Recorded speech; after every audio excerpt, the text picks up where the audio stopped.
Hey guys, welcome back to How to Roll Dice. I'm Josh, and today we're going to be going over the 2020 Keynote presentation by Privateer Press, which just went up yesterday, today being Wednesday. Two quick things. As you can see, I am no longer in my basement. We are now in one of my offices in my home that I've converted into a studio, which I wasn't going to do because it's sort of in the middle of a series of rooms and kind of in the way, but I figured I was just tired of being in the basement, so here we are. Second thing is it is incredibly hot today and humid, and this room is between the two sort of ends of the AC in my house, and it has no ceiling fan or anything, so I might be a little sweaty, and I apologize for that. But moving into the keynote presentation. So it was Oz Schoonover and Will Hungerford, and they were doing it remotely, though together. They were on separate parts of the same room. They usually do this type of thing at Lock and Load, but because they had to cancel the convention this year due to COVID-19 and Seattle being a tiny war zone politically and kind of actually, they obviously weren't doing their convention this year, so they did it online. They opened things up with a pretty heavy blow to one of my favorite products that they make, and that is the Iron Kingdoms RPG system. They basically more or less announced that the system itself was dead and that they were going to move forward with a new series of books that would be 5e compatible, 5e being Dungeons & Dragons if you don't know. I am feeling very mixed feelings about this for two reasons. I really love the Iron Kingdoms setting, but I also really loved the Iron Kingdoms system. It was flawed, as most systems are, but it was flawed in ways that you could easily resolve by making a few house rules. I believe I've discussed them in various videos on this channel before. And so as many issues as it had, I still thought it was worth using, and I thought it fit the actual setting very well because it was based in the Warmachine and Hordes universe, and you wanted it to have that kind of feel when you were playing the game, and it really did. It brought that forward. It made it feel very different than other RPG systems that I've played. It made it much more of a story-driven tabletop war game with heavy RPG components versus just a straight role-playing game. Role-playing games in general can be done with almost nothing on the table. You can do entirely imagination. This went in another direction. This was, you need miniatures, you need to measure, you need templates and tokens and terrain. And that's how the game was designed, and I like that it brought those different components to the table. Moving to 5th edition, you're going to lose all of that. You're basically going to turn it into Dungeons & Dragons with a flavorful sheet draped over the top of it that has Iron Kingdoms painted on it. But it's still going to be Dungeons & Dragons underneath. It's going to be 5th edition. I've done videos on 5th edition as well. I like 5th edition. It's just not Iron Kingdoms, and you can put the setting over the top of the system, and that doesn't make it the Iron Kingdoms RPG. So I'm pretty bummed about that. One thing that I am happy about, though, is that they're going to be advancing the fluff for the Iron Kingdoms story in the RPG all the way up to current. So it's going to go all the way past, actually, the Infernal Invasion. They kind of hinted at the fact that in this timeline, whatever that means, the humans survived the Infernal Invasion. And so this sort of new release of 5th ed friendly books they're going to be releasing, and it is books, not book, they specified multiple books that they're working on, is going to include all of the fluff up to present timeline in Warmachine and Hordes. And I like that because as I've moved and my friends have moved away from playing Warmachine and Hordes and playing Company of Iron, and now have even kind of let go of Company of Iron, and I'll touch on that in a moment, and are looking forward to Warcaster, we've sort of fallen off of keeping track of the timeline. And as much as we love playing Iron Kingdoms, the original Iron Kingdoms books, or not the original, but the most recent books for the most recent rendition of the game, only went up through like the Lealese War, which in game fluff was like 50 years ago. And so that's not really relevant to what's going on with new model releases, and so it makes it really hard for people to bring new features of Warmachine and Hordes into playing Iron Kingdoms. Things just didn't carry over because you didn't know sort of how you got there and how they worked in Iron Kingdoms. So as much as I don't like that this is going to just become a derivative of 5th edition, it's going to give us all that missing fluff. It's going to give us all the missing details and the systems that we need, of course, pigeonholed into 5th edition to make those new components of the storyline and of the game work, and I'm happy about that. So I guess I'm 50-50 on it. I really wish they weren't just annihilating the existing system. I wish they were fixing it and re-releasing it, as opposed to just shifting to a completely different and pre-existing system that they don't really have any control over. But at the same time, I like that we're going to be getting so much new information about the game. I believe it's going to be a Kickstarter. For some reason, Privateer Press is doing everything through Kickstarter nowadays. I get that it's safer and I guess somewhat easier that way, but at the same time, you're an international company who's been in existence since 2003 or 2001. So you're 20 years old. Stop with the Kickstarter. I mean, if you have to do it, something's wrong, right? That's kind of scary that they keep doing everything on Kickstarter. But anyways, it's called Iron Kingdoms Requiem. It's going to be a 5th edition compatible series of Iron Kingdoms based books. And things like races and classes are basically going to be subclasses of existing Dungeons & Dragons races and classes. I guess that's how they're going to work it out. Not exactly sure, but it's like I said, it's going to be an Iron Kingdoms blanket draped over a table made of Dungeons & Dragons 5th edition. We'll see how it goes. Up next, they jumped into a quick update or a quick preview on Mini Crate. Mini Crate is great if you're interested in really unique and sort of one-off or spin-off models of your favorite pre-existing models.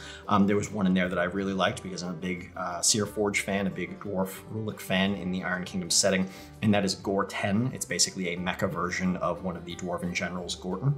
I'll probably pick that up as a one-off if I can. I used to be subscribed to Mini Crate, but I have so many War Machine and Hordes and Privateer Press in general models that are still in the boxes that are collecting dust that I'm literally never going to get to. You can't see just off camera, but there's a shelf over here that has probably 50 assembled and variously painted models. You know, some are unprimed, some are primed, some are partially painted.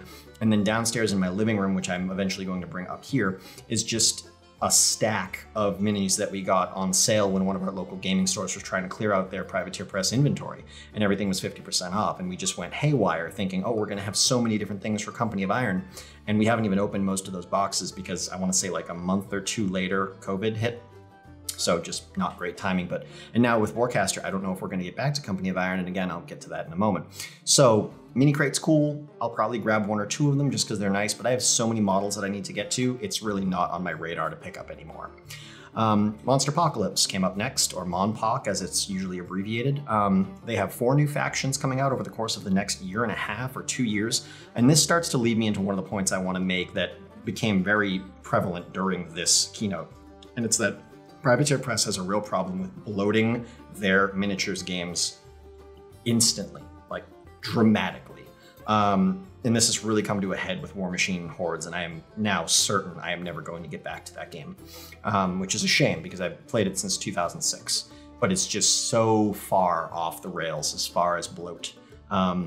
We'll get to that. So Monpoc is getting 4 new factions. It is the Draken Armada, which are metallic space dragons, pretty cool, sci-fi space dragons. There's a Kalo block, which is basically if you took 1980s Transformer knockoffs and made them Soviet Union soldiers from an alternate dimension. Pretty fun.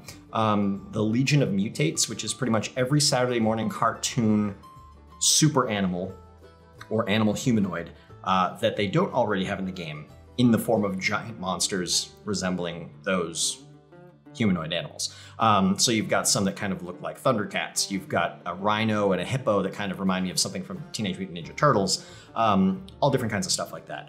It's gonna be a little weird that they're gonna be giant as opposed to just, because like none of those characters were giants in real life, like city skyscraper-sized giants. They were just people. But still a fun way to pigeonhole them into the game since they're trying to bring in all of this 80s kaiju love for Monpoc. And then lastly, Masters of the 8th Dimension, which was briefly touched on at the end. They did show 2 or 3 models, and it seems like Oz is trying to bring in the sort of weirdo sci-fi that the ultra nerds were into in the 70s and 80s. Not your typical Godzilla or King Kong type monsters, but the types of things that you only saw at like crappy drive-ins that were in grainy black and white that nobody remembers because they were so bad, like Plan 9 from Outer Space, movies like that. I mean, that's got a cult following now, but those types of movies where it's not an iconic looking monster. It's almost just like we had no budget, and so we put saran wrap around 2 dinner plates and strapped it to a balloon and spun it, and that's what the alien was. You know, those kind of really crappy 1970s and 80s kaiju movies. So that's Monpoc. I don't play Monpoc. I'm not going to play Monpoc. It's not the style of game that I like. I don't see how it fits in, right? Like there are games like War Machine and Hordes, or preferably Warcaster or Company of Iron, smaller scale. I like smaller scale skirmish miniatures games. I used to think I liked tense. Full scale tabletop war games like 40K and Warhammer Fantasy and War Machine and Hordes. And I also used to play Malifaux. I tried Guild Ball. I tried a bunch of different stuff. And I just don't like games of that scale. I decided I don't like them. Games that take 2 or 3 hours, games that cost hundreds of dollars to field an army and probably hundreds of days to paint if you want to do a decent job. And you have to constantly master, we'll get into it, but there's reasons that I don't like games of that scale. I like smaller games. And if I'm going to play a miniatures game, I want to play an open miniatures game like Company of Iron or like Warcaster or like, what's the 40K one?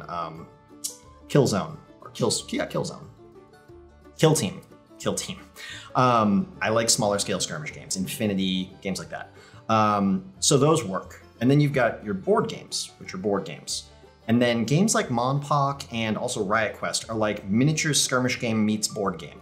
And there are games that do that well. And I feel like the way to do that well is to simplify it, make it cheap to purchase, fast to play, easy to learn, but still as entertaining as you possibly can. And I feel like games like Memoir 44 do a really good job of that. I feel like there's a few sort of RPG style minis board games that almost have like a bit more of a skirmish feel to them, and those do a good job of it.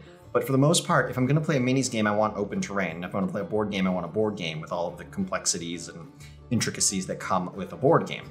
And games like Riot Quest and Monpoc and other board style miniatures games just don't do that for me. So I'm not gonna play Monpoc, but the new factions look fun. If you're into it, I'm sure you'll love those.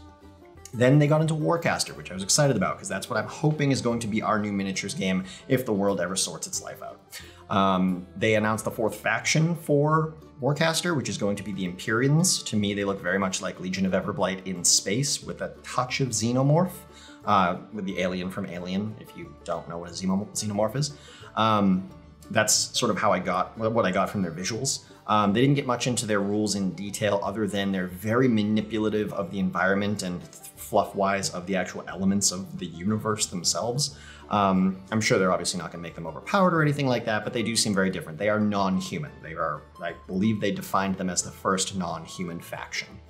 Every faction, including Empyreans, is going to get a vehicle. It looked like they were all light vehicles, and they were what you would expect from a sci-fi light vehicle type thing. You've got little speeder bikes, you've got some light sort of hovercraft jet type things, you've got small little gunner jeeps, things like that. And those all look cool. I like those. They seem to have a good variation of style to them. Like I mentioned, one of the things I was worried about with Warcaster back when it first got announced is that everything seemed a little too similar. The factions didn't seem to be visually or design-wise different enough for me.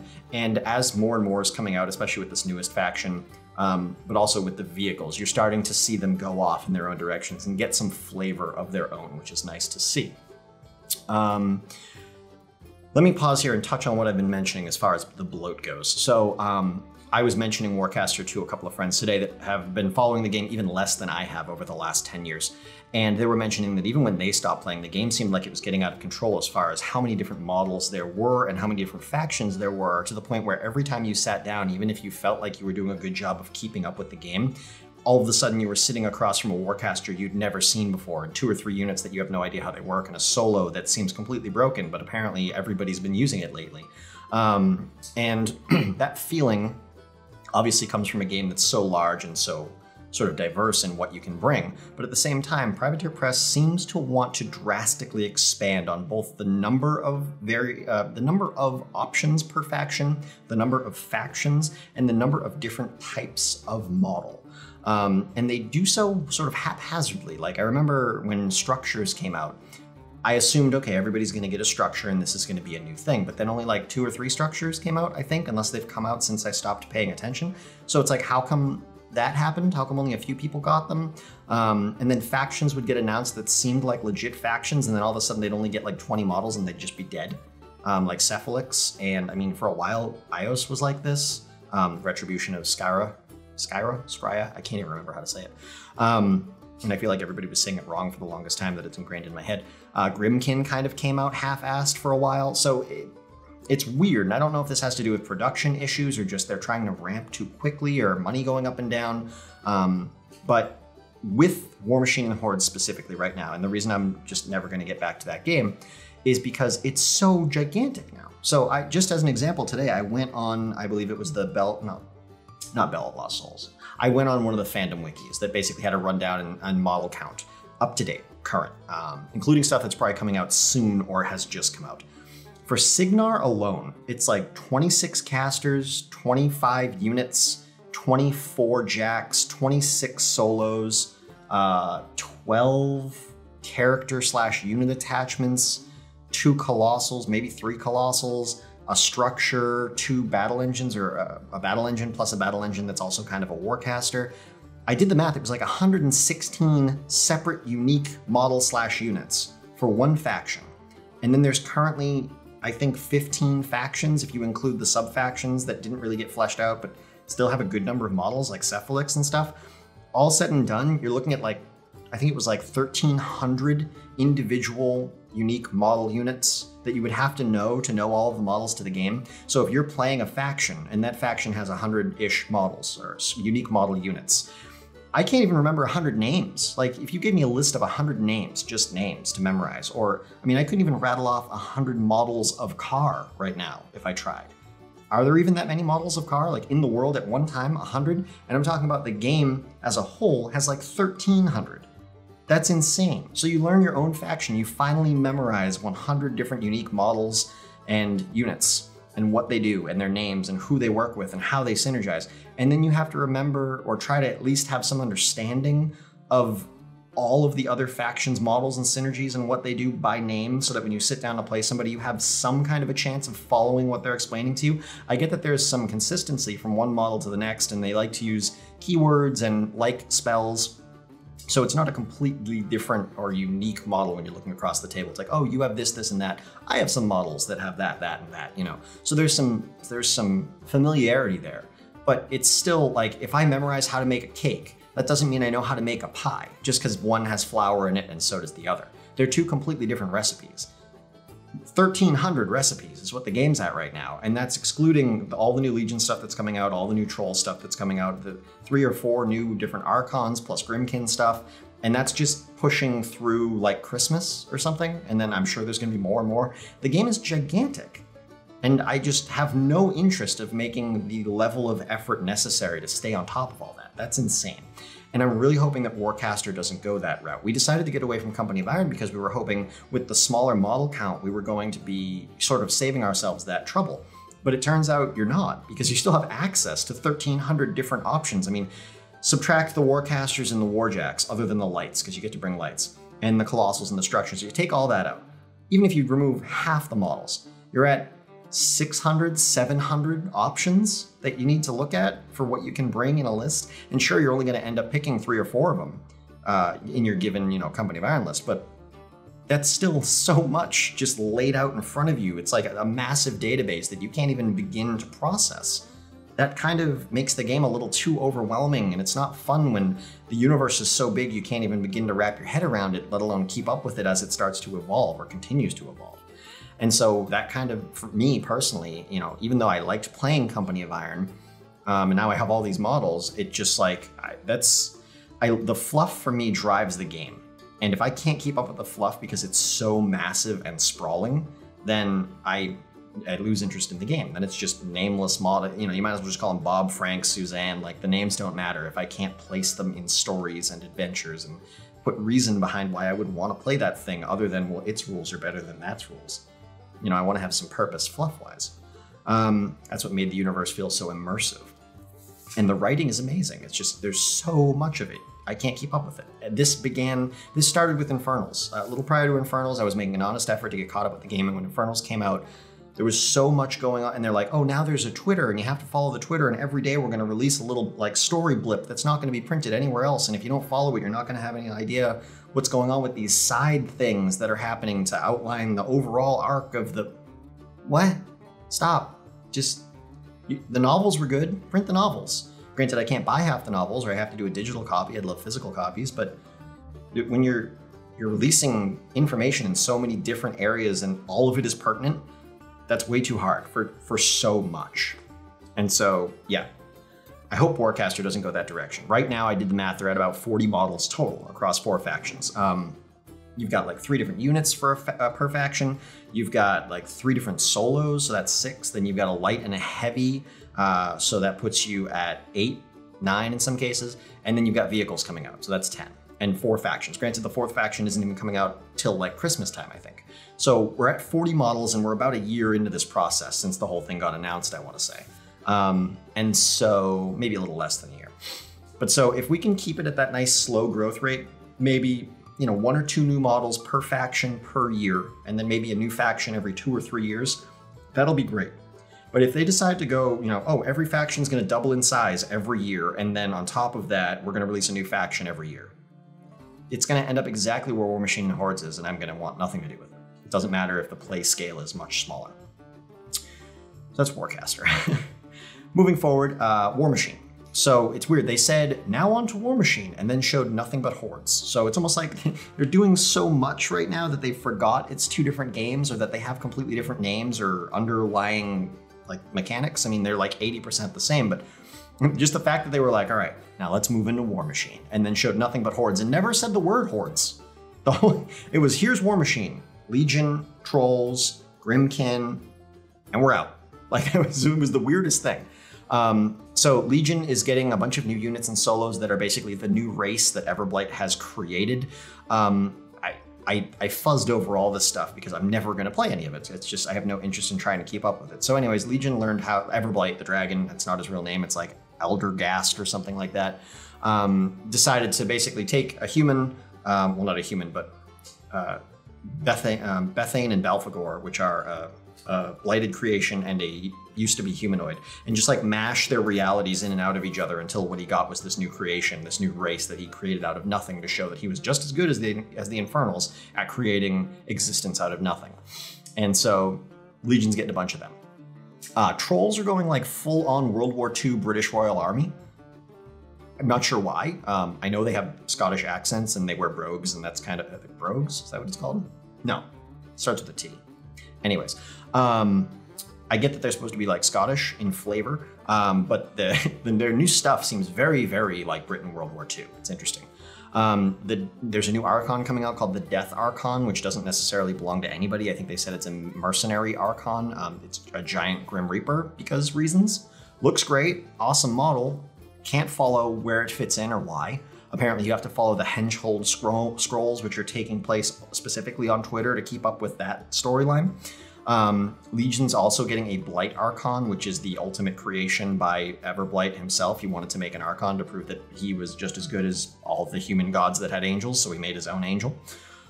Why not? Striker is coming back as a Morrowind Archon. It's not a new model or anything. It's not a new character or anything. It's just an alt model for the Morrowind Archon, because if you don't know, spoiler alert, spoiler alert, spoiler alert, Striker got killed off in the storyline, apparently. He dies. He's like the original, poster boy for Warmachine and Hordes, and they actually killed him off. Maybe that's foreshadowing. Grimkin is getting a Defiled Menite Archon. So it is the Grimkin Archon, but flavor-wise, it's a Defiled Menite Archon. They kind of pitched it as an Antichrist. It's got like the Menite Holy Book, but upside down on a spear. It's got inverted menafixes all over it. Although, fun fact, an inverted cross has nothing to do with demonology or devil worship. The Satanic Cross actually isn't just an inverted cross. It's a completely different icon. Inverting a cross is something that Hollywood created. And then Grimkin are also getting their first Dragoon. Like I said, some factions just never got fleshed out, right? So everybody had Dragoons. Grimkin is just getting theirs now. It's pretty cool. It's a headless horseman riding what I would call a nightmare, if you know what a traditional nightmare is, skeleton horse on fire. Obviously, it's kind of Grimkinned out and super creepy. But I like the fact that when he takes his head off and throws it and hits people and kills them with it, they turn into, what are they called? Dreadrots, which are the Grimkin troop that have skeleton heads and, pumpkin heads and pitchforks.